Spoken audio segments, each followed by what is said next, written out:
In this video, we are going to introduce the eigenvalue problem, which is for any n by n matrix A, we want to find the scalars lambda such that AX is equal to lambda x has a non-zero solution. So this is our formula when we're looking for eigenvalues. We want the transformation of A on X to be equal to lambda x. So notice the transformation, what it does to x is only scales it. It does no rotations. Transformations can be considered as combination. The two things transformations can do is rotate or scale. So in this case, for the eigenvalue, we want to know the lambdas and their corresponding vectors that are only scaled by the transformation.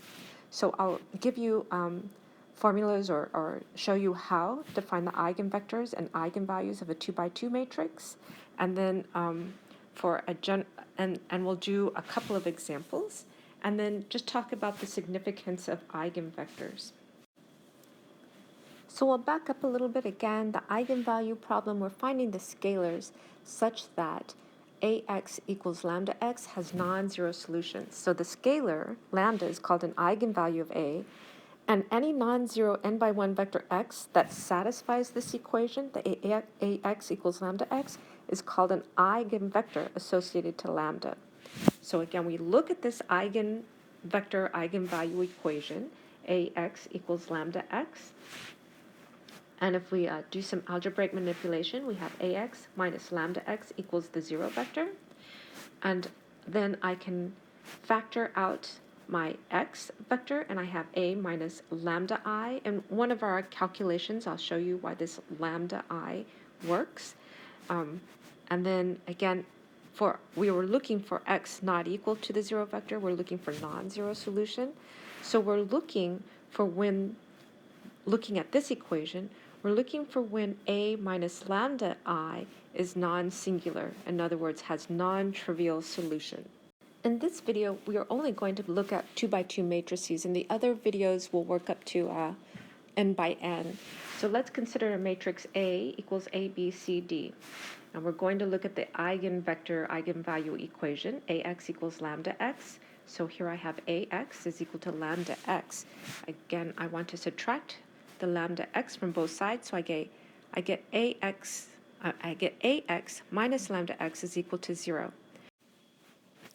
And for lambda x, I want to substitute lambda times the identity matrix times x. And to show you why I can do that, I have lambda x is equal to lambda times our 2 by 1 vector, x1, x2, which is just equal to lambda x1, lambda x2.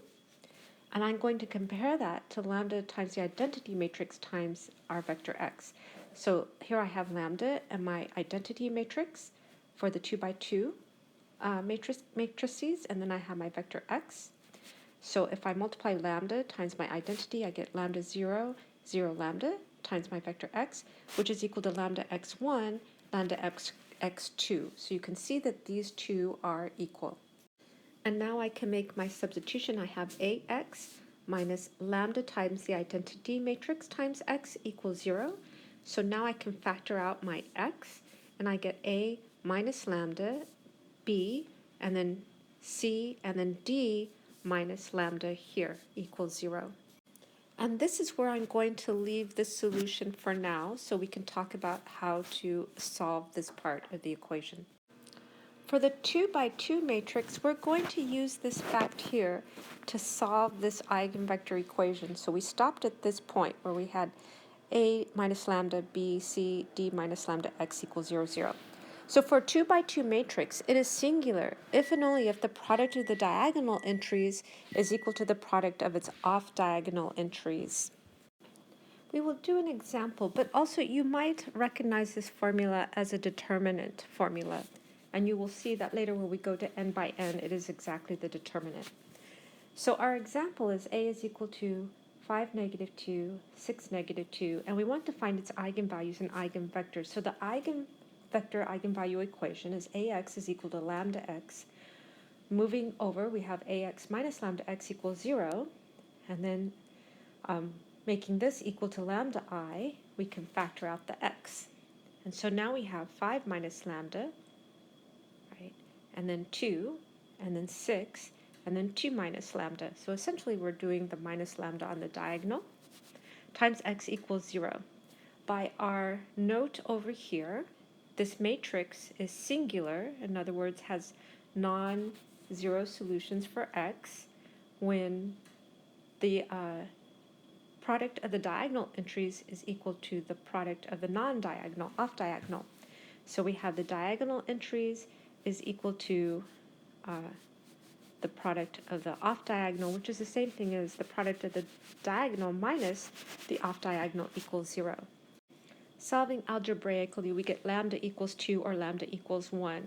So for lambda equals 2 now, we can find the eigenvector associated with lambda equals 2 by looking at our equation, a minus lambda I. So here's a minus lambda I.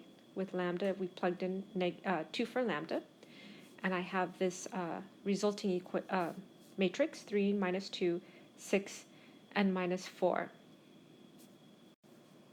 And from our eigenvector equation, we want to find non-trivial solutions to the homogeneous equation. So we look at the matrix with 0, 0, and we find that our non-zero homogeneous equations is when 3x1 is equal to 2x2. So for example, if I let x2 equals 1, then x2 equals 1, then x1 has to equal to 2/3. And any scalar multiple a times 2/3 1 will be an eigenvector. And again, the eigenvector means that there's an eigenvalue, in this case 2, such that ax is equal to lambda x. And you can verify that. So you can multiply the matrix A here times this x, and you'll see it's equal to 2 times the x. Similarly, you can solve for lambda equals 1. You can find the eigenvectors associated with lambda equals 1. Oh, here I said, and the eigenvectors for lambda equals 1 is of the form 1/2, 1. And again, for any eigenvalue lambda, the eigenvector, if x is a corresponding eigenvector, then so is any scalar multiple of x. Our final note is the significance of eigenvectors. So if you look at this, what this equation is saying is that your transformation A only scales your vector x. There's no rotation. So these are the vectors that are not rotated by transformation. They are only scaled. Those are the eigenvectors. And the eigenvalue is how much they are scaled by. So these vectors give you important information about the structure of the transformation.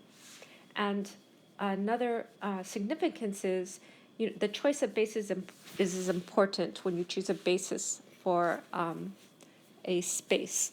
So earlier we had seen that orthonormal bases are particularly nice because it's easy to calculate the coordinates. Well, here it turns out that basis of eigenvectors is also particularly nice. In particular, if remember from our last chapter, we said once you know what a transformation does to its basis, you can know what the transformation does to any vector. So let me write that down. Here are the 2 facts we are going to use from our video about linear transformations. First, we said that matrix multiplication is a linear transformation, and then second, we said if T is a linear transformation, then we can represent it with a matrix A. So here, if we're talking about the eigenvector eigenvalue problem, we're talking about matrices, we're talking about transformations. And the thing about linear transformations is T of AU plus BV, where A and B are scalars and U and V are vectors, is equal to A times T of U plus B times T of V. And the key in the linear transformations is if you know how T transforms a basis, then you can determine how it transforms any vector in the space. Because once you have this broken down, if U and V are your basis vectors, then all your vectors can be written in terms of U and V. So we'll do this in terms of our eigenvectors. We'll look at this, how once we have a basis of eigenvectors, how it's easy to figure out what the transformation does on any vector. So to illustrate why a basis of eigenvectors is convenient, is let's assume we have eigenvectors v1, v2, v3 of a matrix A, and the matrix A represents a transform T. So the eigenvectors are linearly independent. So this is a theorem that I haven't gone through yet, but I'm just going to give this to you as a fact. Eigenvectors are linearly independent, and since we have 3 eigenvectors, they will form a basis for R3. So that means any vector in R3 can be written as a linear combination of our v1, v2, and v3 eigenvectors. Then if we take the transform of v, that's the transform of our linear combination of v1, v2, and v3, because it's a linear transformation, that's going to be equal to a1 times t of v1, a2 plus a2, t of v2 plus a3, t of v3. But because v1, v2, and v3 are eigenvectors, this is simply going to be t of v1 is simply lambda 1 v1, and t of v2 is lambda 2 v2, and t of v3 is lambda 3 v3. So mostly this example is to give you a sense of why eigenvectors are nice and their significance. There are many other examples as well.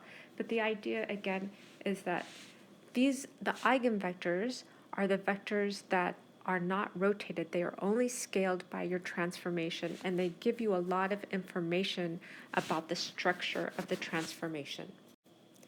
Now we've covered the main material of the eigenvalue, or the introduction to the eigenvalue problem.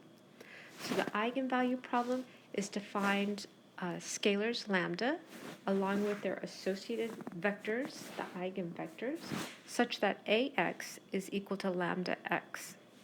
And then here's our eigenvector eigenvalue equation. Ax equals lambda x. We move over the lambda x, so we have ax minus lambda x equals 0. We factor out the x, which means we need to multiply lambda by I, and we kind of saw why this is how we would do this, and we set that it's still equal to 0. So what we want are non-zero solutions to this equation. So in other words, we want to know when is a minus lambda I non-singular. And we have this example here.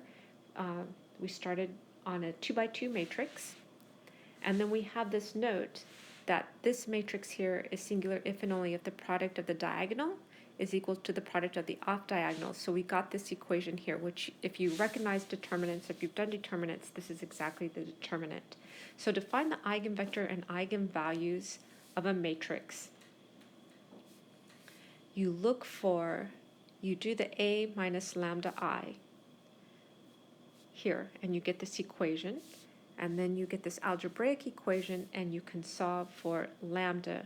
Once you have lambda, you plug in lambda into a minus lambda I, and you look where this matrix is non-singular. So you solve the homogeneous equation, and you find solutions for x. And then we talked about the significance of eigenvectors. They are the vectors that are not rotated. They are only scaled by the transformation. And this gives you a lot of structure, information about the structure of the transformation. And one example of why this is important is a basis of eigenvectors is particularly nice. For review, I have 2 matrices for you to find this matrice's eigenvectors and eigenvalues, and also the eigenvalues and eigenvectors of the second matrix.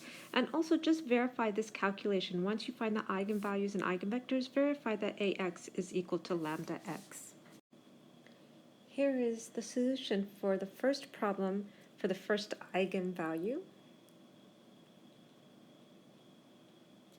and the solution for the first problem for the second eigenvalue. And here's the solution for the second problem. There is only one eigenvalue. And that's it for this video. Thank you for watching.